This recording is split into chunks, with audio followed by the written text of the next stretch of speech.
What's going on, guys? Welcome back to the channel. Hope you guys are having a great and lovely day. Today we're going to be working on the R53. We're going to replace a fuel pump filter on her just because, I don't know, when my fuel pump went out, I did go ahead and replace it myself, and it still had the seal that pretty much showed that it was the original fuel pump. So I wouldn't be surprised if the fuel filter is also the original one. And with the Mini Cooper hitting 133,000 miles, I feel like it's about time to do that. I have seen videos on YouTube of people doing it, and I have seen that it actually comes or gets real dirty in there. So replacing the fuel pump will be a good thing, honestly. And then also, since I do use her as a daily, it is going to be better on fuel economy, since it'll allow the fuel to run through a lot more efficiently and not work as hard to push it through the filter. Especially, you guys don't know, but I do actually do delivery on the side with my Mini Cooper, and honestly, the best thing ever. And I try to, save up some money to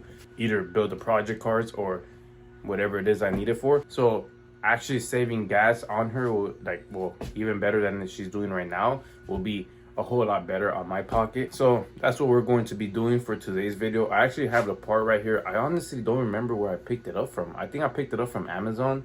If I did, I'll go, and if it fits, I'll go ahead and link it. Hopefully it fits. Shit, I said it fits, but I'll go ahead and leave a link in the description below if you guys want to go ahead and get yourself a part or one, because they're actually way cheaper than getting them. I forgot how much they were from the other shops or websites, but on Amazon I believe it was half the price, which is why I actually went for it. So let me go ahead and show you guys what we got. Over here, this is the box we have.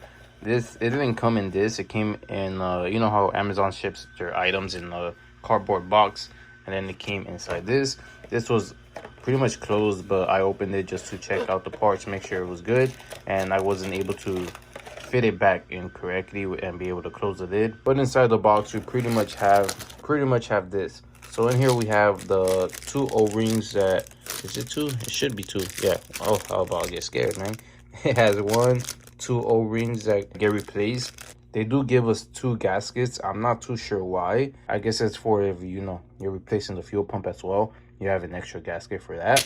And then we have the main thing, the filter itself. This is how it's supposed to look. I've seen videos of it and they come out looking dark, so I'm not sure. Let's go ahead and go to the car and get situated. So here we are on the R53. If you guys remember last time, we're having some electrical issues, so we ended up replacing at first we replaced the fuse that's in the back next to the battery for an emergency disconnect type of situation. Since our antenna gasket had gone bad, it was leaking and pretty much dropping right on top of the battery. I did test everything. The fuse was still good, so I pretty much just cleaned it, reinstalled it, cleaned all the wires, and then we did replace some of the wires, and it was working better, but we still had an issue. It turned out we needed a new battery, since our old battery was already I think it was already 5 years, about to hit 6. 2 weeks later, she's working perfectly fine, so we solved our issue. Right now we're going to pretty much get started with the fuel filter. Since we are working with the fuel,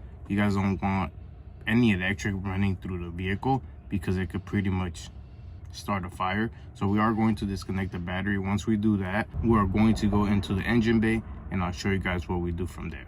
So first things first, you're gonna want to come over here and remove the carpet. And my carpet is pretty much detached, so it comes apart like that. Throw it to the side, and then here we have our battery. You guys can see it's pretty much identical as original. The only thing is different is this wire here. So our old wire, it was pretty much loose on the terminal, and since the terminal is crimped and soldered on, you can't really replace it. So I pretty much just bought a 1-inch cable and a quick release terminal. That way I could just take it on and off the car as quick as possible whenever I want without having a big hassle. Then this one, I did leave it with the original just because it was fine, and it also has all these, I don't even know what to call this, but all these things going on here, so I didn't want to mess with it. But let's go ahead and remove this. So once you have your battery out, you're going to want to come over to the front or passenger side of the car, since the latch is on the passenger side. Yank that thing, pop the hood, and voila. So what we gotta do here is pretty much remove the intercooler to get access to the fuel rail, and then depressurize the system.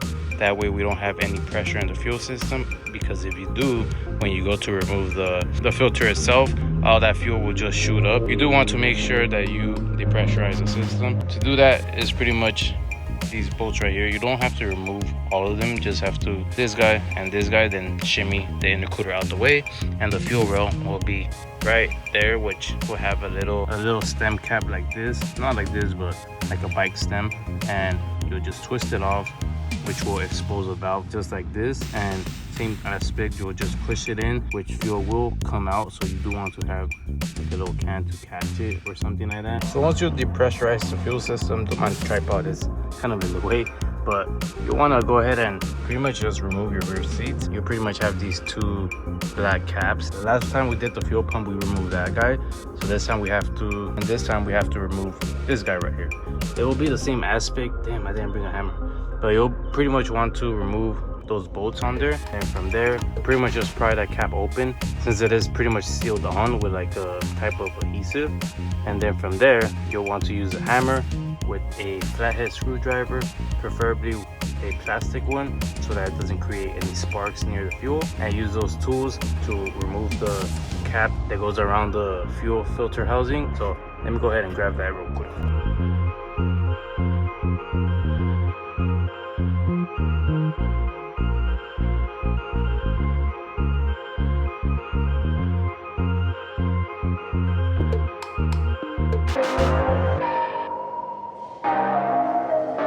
Alright guys, so man, honestly it was giving me some trouble, so I had to stop recording, but we're able to get it out finally. Pretty much all it is this is in there like this.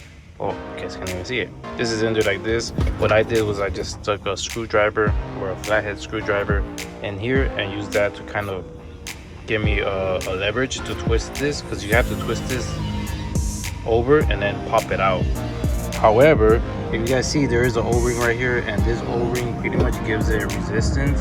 So it's kind of, honestly, it's on there really good. So once you twist it, you will just use the screw or the flathead, pretty much just shove it in here and pry it up. You do want to be gentle because it's, it is plastic, so it can break. But you just want to pry it up and just pretty much just shimmy it out, and eventually it'll pop out. Once you do want to be careful, because this is filled of fuel. And look at that. Look how black that is. That's how it's supposed to be. This is the old one. Yeah, I don't really know how to remove this, so we're gonna go ahead and put you guys back on the time lapse and figure this out as we go. So let's get it.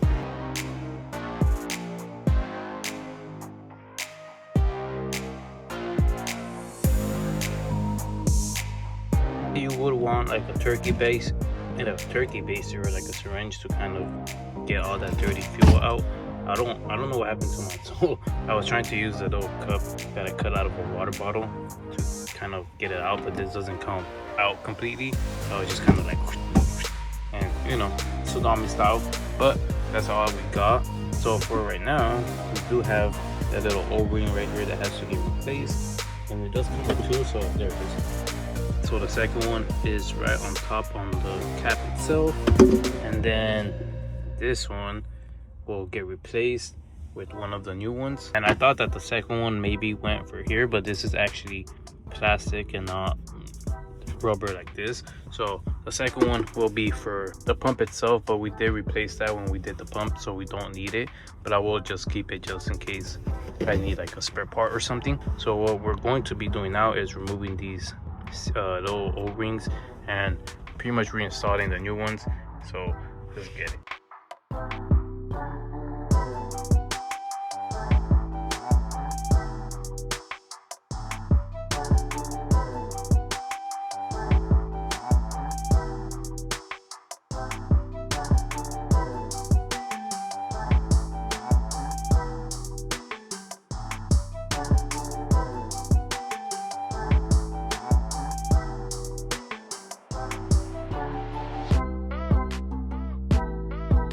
And just like that, we're at the end of the video. It's been about a couple good months since we installed the fuel filter onto the R53, and I have been testing it. And to be honest, I have seen a increase in fuel economy.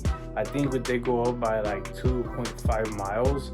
So we're doing 2.5 miles better than what we were with the dirty fuel filter. So that's actually pretty damn good. And I'm having to pretty much fuel up a lot less than what I have to.